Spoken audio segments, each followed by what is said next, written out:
Role ready.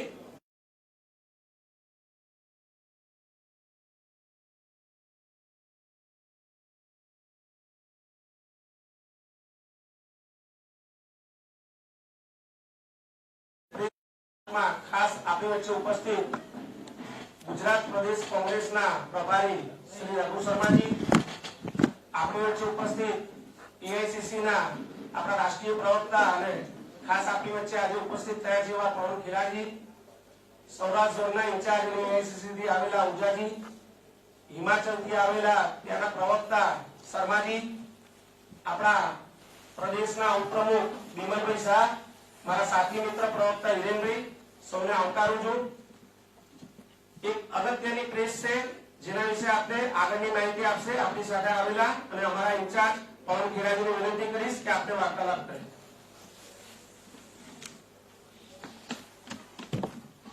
धन्यवाद। मेरे बड़े भाई रघु शर्मा जी और दूसरे बड़े भाई रामकिशन ओझा जी, हिरेन बैंकर जी, आप सब का स्वागत है। और पहले मैं माफी मांगता हूं, आपको इंतजार करनी पड़ी, लेकिन वो हमारी गलती नहीं थी, आपके ही कुछ साथियों की गलती थी। तो लेट हो गए तो हम उनकी इंतजार करते हैं। आज आप लोग सब व्यस्त हैं। प्रथम चरण का प्रचार समाप्त हो चुका है। कल शुभ लगन है परिवर्तन का। सुबह 7 बजे वो शुभ लगन शुरू होगा, शाम को 5 बजे खत्म होगा और लोग गुजरात की किस्मत कल बदलेंगे। हमारी कुछ शक है और वो शक कुछ सूचनाओं पर आधारित है। जो सेंट्रल फोर्सेस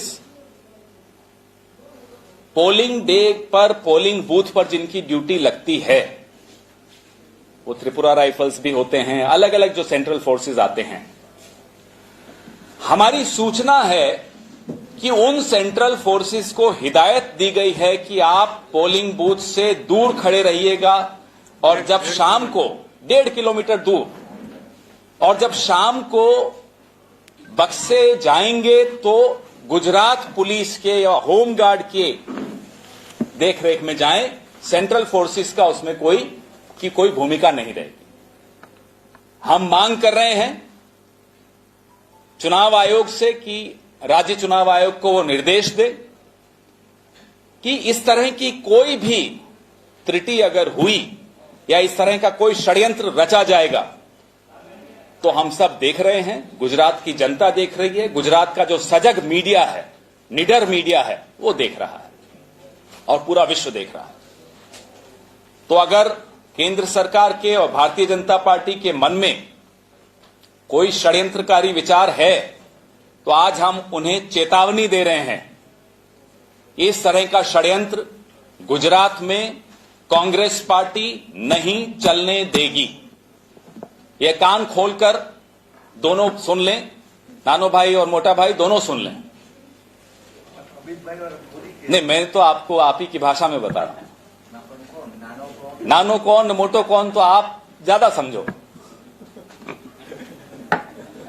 अब मैं बोलूं काली दाढ़ी सफेद दाढ़ी तो अब तो दोनों की दाढ़ी सफेद हो गई, तो वो तो मैं बोल नहीं सकता।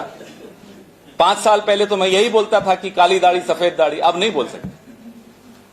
मैं मेरे बड़े भाई रघु शर्मा जी से आग्रह करूंगा कि इस प्रेस वार्ता को आगे बढ़ाएं, उसके बाद सवाल जवाब की सिलसिला शुरू करेंगे।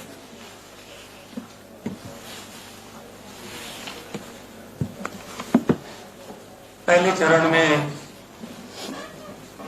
सौराष्ट्र और साउथ गुजरात,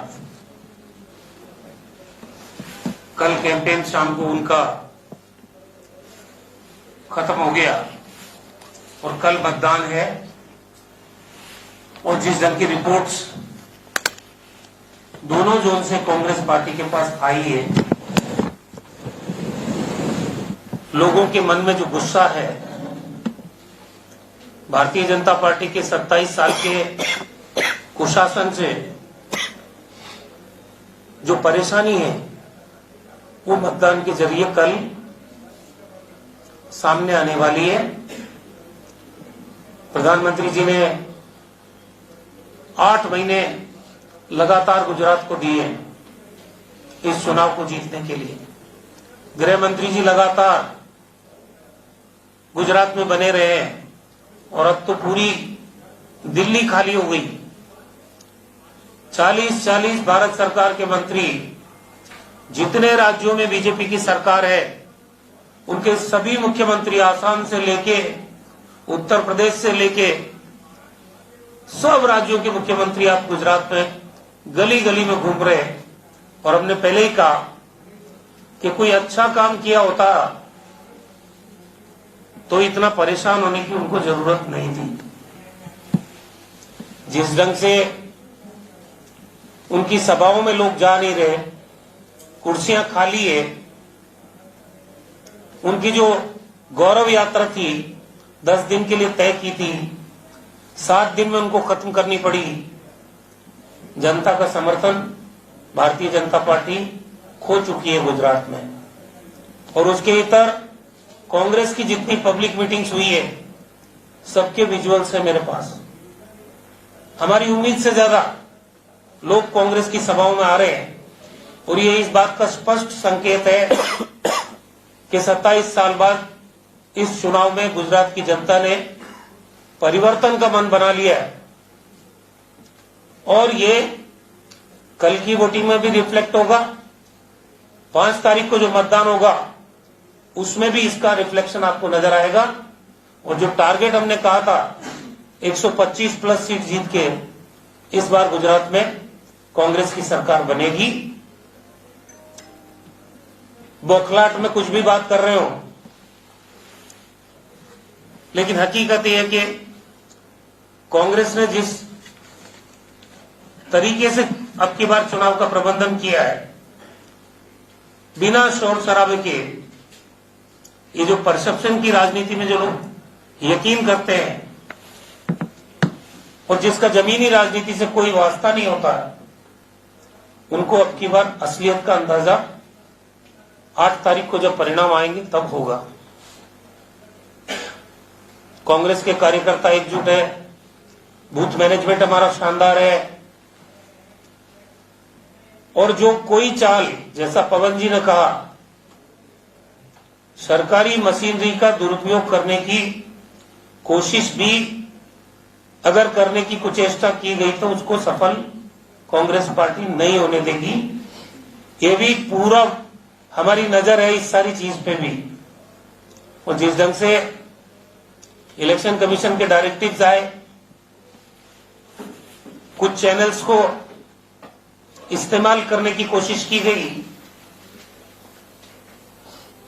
ओपिनियन पोल के नाम पे, ये घबराहट इससे उनकी पता चलती है कि अब आप चैनल्स को सर्वे के माध्यम से या ओपिनियन पोल के माध्यम से अपना परसेप्शन बिल्डअप करने की कोशिश कर रहे हो, जिसका मैंने आपको पहले कहा कि दरअसल की ग्राउंड रियलिटी से कोई लेना देना नहीं है।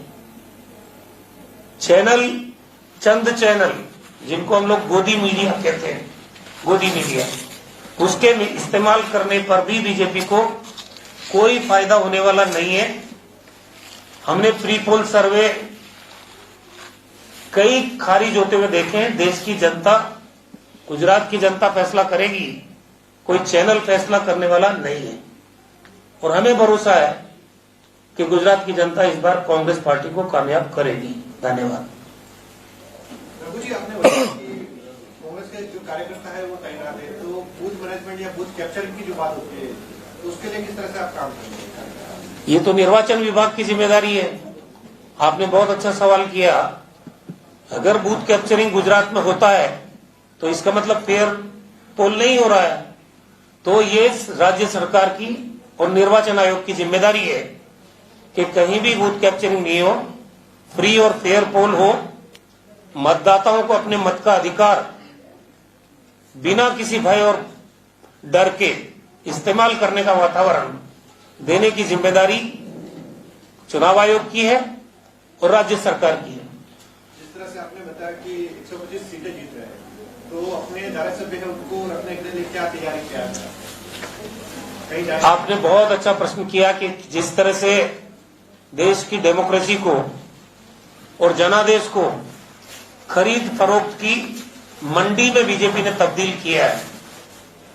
मैं ये मानता हूं कि मध्य प्रदेश में जनता ने जनादेश कांग्रेस को दिया, कर्नाटक में जनादेश बीजेपी को नहीं दिया, महाराष्ट्र में बीजेपी को नहीं दिया, फिर भी आज इन 3 राज्यों में बीजेपी की सरकार है। तो ये तो गुजरात है। तो हमने तय किया है कि अब की बार हमारे जितने उम्मीदवार हैं हम उनको कैसे सुरक्षित रखें, उसकी पूरी रणनीति कांग्रेस विचार कर रही है कि क्या बनाए ताकि बीजेपी उस उद्देश्य में भी हम कामयाब उसको नहीं होने देंगे। सर, आप कह रहे हैं कि आप कह रहे हैं कि जनता परिवर्तन चाह रही है, लेकिन जेपी नड्डा जी लगातार दावे कर रहे हैं कि इस बार बीजेपी की पूर्ण बहुमत की सरकार बनेगी। जेपी नड्डा जी की किसी मीटिंग में 50 से ज्यादा लोग आए हों तो मुझे तस्वीर दिखा दो आप। उनकी मीटिंग रद्द हुई बड़ौदा में, पहले अमित शाह जी की मीटिंग रद्द हुई, फिर जब उसमें कम लोग आए तो नड्डा जी को नाइट वॉचमैन के रूप में भेजा, उसमें भी लोग नहीं आए तो मीटिंग कैंसिल हुई। तो जिन नेताओं की मीटिंगें कैंसिल हो रही है, गुजरात की जनता सुनना नहीं चाहती है, उनके बारे में क्या टिप्पणी करेंगे? अच्छा सर, गोदी मीडिया की भी बात कर रहे थे, वो आपको भारत जोड़ो यात्रा में फ्लो कर रहा था और यहाँ भी, आखिर मंशा क्या हो सकती है गोदी मीडिया? आप मुझे बताइए, ये जो प्री पोल सर्वे है ये चुनाव के पहले करना उचित है या नहीं है, और ऐसा करके वो क्या करना चाह रहे हैं?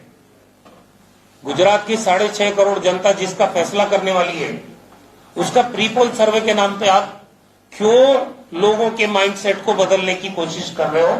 ये खुद अपने आप में अपराध है मेरी दृष्टि से, और ये फेयर नहीं है पॉलिटिक्स के हिसाब से। तो ये जो आप गलत काम कर रहे हो तो गोदी मीडिया कहलाओगे और क्या होगा? सर, सेंट्रल फोर्स का आपने जो बताया किया, उसके लिए आपने इलेक्शन कमीशन में फरियाद की या करने वाला? आज हम लिख के दे रहे हैं। दूसरा सवाल, कल मतदान के बाद कांग्रेस ने ऐसी कोई रणनीति बनाई कि ईवीएम की सुरक्षा के लिए कांग्रेस वर्कर्स को वहां खड़े रखेंगे? देखिए, हमारी बूथ मैनेजमेंट की जो टीम है जो हमने बनाई है पिछले 6 महीने से, वो तो वहां तैनात रहेगी। लेकिन अगर होमगार्ड के हवाले अगर आप मत पेटी कर दोगे तो क्या हम यहां युद्ध थोड़ी लड़ेंगे? निर्वाचन आयोग का मतलब क्या है फिर? ये उनकी जिम्मेदारी है, संवैधानिक जिम्मेदारी निर्वाचन विभाग की है। ये कांग्रेस के कार्यकर्ता का दायित्व नहीं है, ये निर्वाचन विभाग का दायित्व है। और इस कॉन्स्टिट्यूशन में लिखा हुआ है कि आपके फ्री और फेयर मतदान होना चाहिए, मतपेटियां सुरक्षित रहनी चाहिए। ये जिम्मेदारी निर्वाचन विभाग की है। रघु जी, देखिए, एक तो आपका कैंपेन में क्या है होगी स्वराष्ट्र में, एक तो कैंपेन आपका लो की है, मतलब ठीक है। दूसरा, ये मीडिया ग्लेयर से भी दूर रखा गया इस कैंपेन को, ऐसा क्यों? देखिए, कांग्रेस ने शुरू से इस बार अपनी रणनीति में परिवर्तन किया। हमने बूथ मैनेजमेंट पे फोकस किया, हमने डोर टू डोर कैंपेन में फोकस किया, और जो लोग सुर्खियों में बने रहने की आदत में है, परसेप्शन की राजनीति कर रहे हैं, उनको जवाब देने के लिए कांग्रेस ने अपनी रणनीति में परिवर्तन किया। और उसी परिवर्तन की हुई हमारी रणनीति के हिसाब से मैं कह रहा हूं कि हम डोर टू डोर 1.5 करोड़ परिवारों तक पहुंचे हैं गुजरात में। हर घर को ये मालूम है कि कांग्रेस क्या परिवर्तन लाना चाहती है, महंगाई कम करने का रोडमैप क्या है कांग्रेस का, बेरोजगारी को कम करने की दिशा में कांग्रेस क्या करने वाली है, सोशल सिक्योरिटी के लिए कांग्रेस क्या करने वाली है। यही सबसे बड़ा मैसेज होता है पब्लिक लाइफ में कि आप आम आदमी तक अपनी पहुंच पहुंचा दो। ये जो परसेप्शन की राजनीति जो लोग कर रहे हैं, तभी मैंने कहा कि उनका धरातल से कोई लेना देना नहीं है, वो परसेप्शन में ही रह जाएंगे। एक और पक्ष है जो कोरे कागज पे लिख के दे रहा है कि सरकार तो उन्हीं की बनेगी। मैंने भी कोरे कागज पे लिख के दिया है कि जो ये बोल रहे हैं उनकी 0 सीट आएगी गुजरात में, आम आदमी पार्टी की 0 सीट आएगी। उनके मुख्यमंत्री का जो उम्मीदवार उन्होंने घोषित किया है उनकी जमानत जब्त होगी, और गुजरात में एक भी सीट नहीं आएगी। ये मैंने भी लिख के दिया है। सर, आप कह रहे हैं कि कांग्रेस की रणनीति इस बार चेंज हुई है, आपने डोर टू डोर प्रचार पे फोकस किया, फिर भी सर बीजेपी और आम आदमी के द्वारा ऐसा कहा जा रहा है कि कांग्रेस ने इस बार जन आंदोलन, मतलब कि जनता के बीच जाकर कुछ भी नहीं किया। अगर 5 साल भारतीय जनता पार्टी की गलतियों को उजागर करने का काम एक प्रतिपक्ष का दायित्व निभाने का काम अगर किसी पार्टी ने किया है तो कांग्रेस पार्टी है। ये मौसमी पार्टियों वाले हमसे अब सवाल करते हैं, जो चुनाव के टाइम आते हैं उनको गुजरात में जिनका बूथ पे कार्यकर्ता नहीं, जिनका संगठन का ढांचा नहीं, तालुका प्रेसिडेंट नहीं, जिला अध्यक्ष नहीं, पेड वर्कर के सहारे हमसे सवाल कर रहे हैं, तो जवाब पब्लिक दे देगी, पता चल जाएगा। इसमें मैं भी एक कुछ जवाब देना चाहूंगा। आप लोग हमसे ज्यादा वाकिफ हैं। कोविड न्याय यात्रा किस पार्टी ने निकाली बताइए? इन दोनों पार्टियों का क्या योगदान था उसमें बताइए? तापी योजना का विरोध किस पार्टी ने किया बताइए? किसको लाठी पड़ी? अनंत पटेल किस पार्टी का आदमी है बताइए? तो जब ये बातें करते हैं कि कांग्रेस जन आंदोलनों का हिस्सा नहीं है, महंगाई के विरोध में, महंगाई के विरोध में किसने गुजरात बंद किया? और कोविड न्याय यात्रा का नतीजा ये निकला कि सरकार को मानना पड़ा कि जो संख्या उन्होंने बताई है मृतकों की, उससे कहीं ज्यादा लाखों की तादाद में गुजरात में लोग मरे हैं कोविड में। सूरत में शमशान घाट की चिमनी पिघल गई। आप कहते हैं कांग्रेस पार्टी का कोई योगदान नहीं था? हमारे सिटिंग कॉर्पोरेटर मर गए, राहत कार्यों में लगे रहे और मर गए कोविड में। तो ये जब बात सुनाई देती है तो बड़ी पीड़ा होती है। खासतौर पे आप लोगों को भी पीड़ा होती होगी, क्योंकि आपने देखा है वो दौर। सिर्फ एक पार्टी सक्रिय थी सड़कों पर, कांग्रेस पार्टी थी। बाकी राज्यों में चुनाव होता है, एक सेकंड, बहन के बाद चुनाव होता है तो सेंट्रल फोर्स की जिम्मेदारी और पुलिस की जिम्मेदारी किस हिसाब से होती है, और आपका जो अंदेशा है गुजरात को लेकर उससे वो किससे फर्क? चुनाव आयोग की बड़ी स्पष्ट गाइडलाइंस होती हैं। सेंट्रल फोर्सेस की ड्यूटी लगाई जाती है। अलग अलग राज्यों में जब चुनाव होता है वो तैनात होते हैं। पोलिंग डे के भी एक प्रोटोकॉल्स होते हैं कि जब पोलिंग खत्म हो जाती है तो बक्सों को उनकी देखरेख में स्ट्रांग रूम में ले जाया जाता है। पार्टी के प्रतिनिधि तो होते ही हैं, लेकिन ये पहली बार हो रहा है। और पिछले 3 दिन से देखिए, सरकार भले 27 साल से हमारी नहीं हो, लोग तो हमारे भी हैं, अफसरशाही में भी लोग हैं जो परेशान हैं। वो चुपचाप रात को रघु भाई को बता देते हैं आकर कि ऐसा कुछ हो रहा है। तो जो सूचनाएं हमें मिल रही हैं कि सेंट्रल फोर्सेस की भूमिका को सीमित किया जा रहा है और गुजरात पुलिस, होमगार्ड या तो ठेके की पुलिस है, मैंने सुना है, टेम्पररी पुलिस, उन लोगों की देखरेख में बक्सों को ले जाया जाएगा, उनकी सुरक्षा में बक्सों को रखा जाएगा। नियत क्या है, मंशा क्या है? इसलिए ये बात हम आपके माध्यम से आज पूरे गुजरात तक पहुंचाना चाहते हैं कि सजग रहिए। ना केवल लोकतंत्र खतरे में है, गुजरात का भविष्य भी खतरे में है। एजीआर ने रिपोर्ट सबमिट की है कि 163 करोड़ जो है बीजेपी को चंदा मिला, 10 करोड़ आपको मिला। कौन लोग हैं? आप क्या पूछ रहे हैं? 10 करोड़ जिन्होंने दिया वो कौन है? 160 करोड़। धन्यवाद, अच्छा लगा कि आपने 164 करोड़ वालों के लिए पूछा और 10 करोड़ वालों के लिए नहीं। इलेक्टोरल बॉन्ड से बड़ा स्कैम, उससे बड़ा घोटाला स्वतंत्र भारत के इतिहास में नहीं दिखेगा। हम चुनौती देते हैं दोनों भाइयों को कि इलेक्टोरल बॉन्ड्स को अगले 24 घंटे में सार्वजनिक कीजिए। बताइए किसने कितना चंदा आपको दिया। अगर आप में पारदर्शिता है, लेश मात्र भी पारदर्शिता है, तो इलेक्टोरल बॉन्ड्स की लिस्ट को सार्वजनिक किया जाए। ये आज रघु शर्मा जी, रामकिशन ओझा जी और मैं, विमल शाह जी, हम लोग सब बैठे हैं चुनौती देते हुए अगले 24 घंटे में सार्वजनिक करने की चुनौती दे रहे हैं। आपके दिल में क्या है, बताओ ना, कौन लोग? हमारे दिल में वही है जो आपके पास है और आप छाप नहीं पाते। आजाद भारत में सबसे बड़ा घोटाला है ये। आजाद भारत के, स्वतंत्र भारत के इतिहास में सबसे बड़ा स्कैम अगर कोई है तो इलेक्ट्रल बॉन्ड है। और एक तरफा लोगों को प्रेशराइज करके इलेक्ट्रल बॉन्ड के नाम से सारा पैसा आप बीजेपी की तरफ रूट कर रहे हो, तो इस देश की डेमोक्रेसी को खत्म करने की तरफ बढ़ रहे हो। जो स्पेस ओपोजिशन पार्टी को मिलती रही है आज तक, वो स्पेस खत्म कर रहे हो। राजनाथ सिंह ने आज सुबह में जो बताया है कि कांग्रेस पार्टी जो ये चुनाव लड़ रही है उसको अस्तित्व के लिए लड़ रही है। भारतीय जनता पार्टी अभी घमंड में है और लोकतंत्र की मेरे ख्याल से परिभाषा को तोड़ मरोड़ के पेश करना चाह रही है। ये डेमोक्रेसी है, उनको याद रखना चाहिए लोकसभा में 84 में बीजेपी के 2 सांसद थे, कभी वापस 2 हो सकते हैं, इसलिए इतना घमंड सिर चढ़ के नहीं बोलना चाहिए किसी को। ये जनता है जो अल्टीमेटली डिसाइड करती है कौन आदमी सत्ता में रहेगा कौन नहीं रहेगा। 8 वचन जो आपसे दिए कांग्रेस ने, 11 वचन, 11 वचन, एक वचन उम्मीदवारों से भी ले लीजिएगा आपने कि वो आने वाले दिनों में बीजेपी में। इस बार हमने पूरा ठोक बजा के टिकट दिया है, एक भी आदमी भारतीय जनता पार्टी की खरीद फरोख्त की राजनीति का शिकार नहीं होगा। और ये जो दुष्प्रचार बीजेपी, इसको पहले तो आप खरीदो, और मेरी नजर में जो बिकता है वो भी दोषी, लेकिन खरीदने वाला भी उतना ही दोषी है। जो खरीदने वाला है वही दुष्प्रचार कर रहा है कि इनके तो बिक जाएंगे। भारतीय जनता पार्टी को शर्म आनी चाहिए थोड़ी। देश के लोकतंत्र को कहां लेके जाओगे आप? जनादेश को आप खरीद फरोख्त की राजनीति के भेंट चढ़ा रहे हो और बेशर्मी से बोल रहे हो कि इनके बिक जाएंगे। तो काट की हांडी एक ही बार चढ़ती है, 2 बार नहीं चढ़ती है।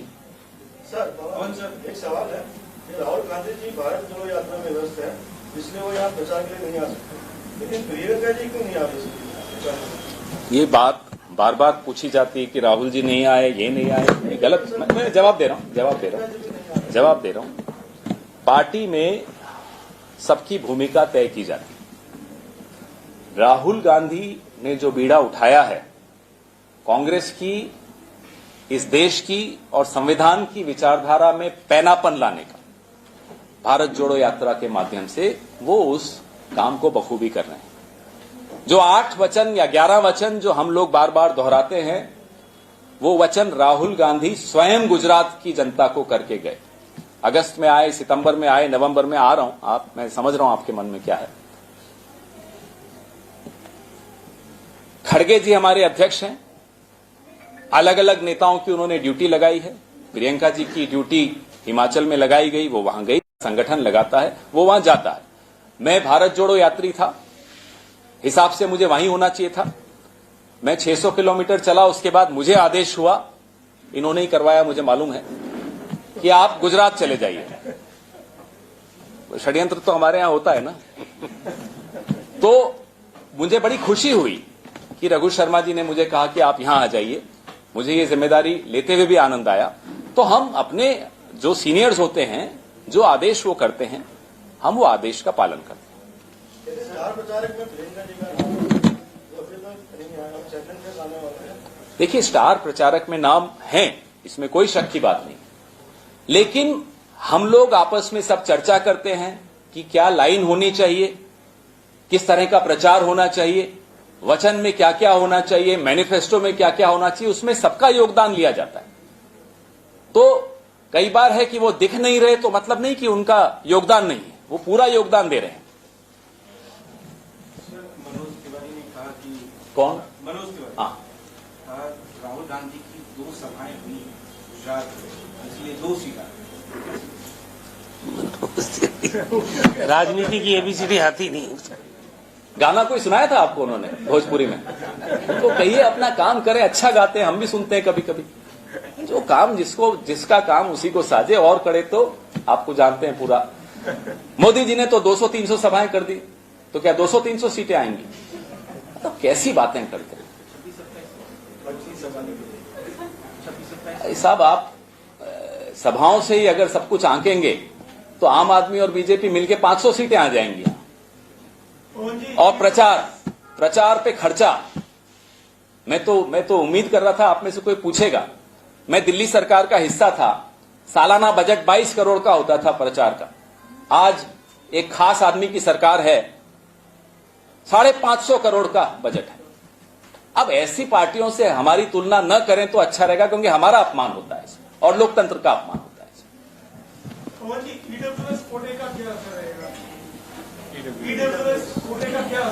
जिस तरह से खिलवाड़ किया जा रहा है बच्चों के भविष्य के साथ, नौजवानों के भविष्य के साथ और जो संवैधानिक मूल्यों को ताक पे रखकर निर्णय लिए जाते हैं।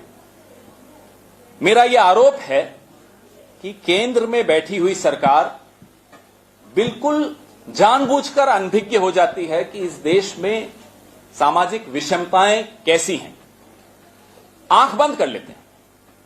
और यूं मैं बहुत छोटे परिवार से आता हूं, मैं आम आदमी हूं, ये सारी बातें करते रहेंगे, लेकिन जब आपके हाथ में कलम की ताकत है, आपने उस ताकत का दुरुपयोग किया और आर्थिक रूप से, सामाजिक रूप से जो विषम परिस्थितियों में जी रहे हैं, उनके भविष्य को बर्बाद किया। आप कुछ कहना चाहेंगे? ये ईडब्ल्यूएस को आपने स्टडी किया है क्या? राइडर्स कितने लगाए हैं? कहने को तो घोषणा है, लेकिन उसका लाभ लेने जाओगे तो परेशानी कितनी आएगी। और हमारी जो कांग्रेस शासित राज्य हैं, उसमें जितनी भी इन्होंने राइडर्स लगाए थे, राइडर मुक्त कर दिया हमने। असल में हमारे यहां उसका लाभ मिल रहा है जहां कांग्रेस की सरकार है। बाकी सरकारों में आप जितने राइडर हैं, उन राइडर के रहते हुए इसका लाभ मिल ही नहीं सकता किसी को। लेकिन इसका असर चुनाव पे नहीं पड़ेगा। चुनाव में असर जब पड़ता, जब इसका लाभ मिलता किसी को। ये भी एक जुमला है।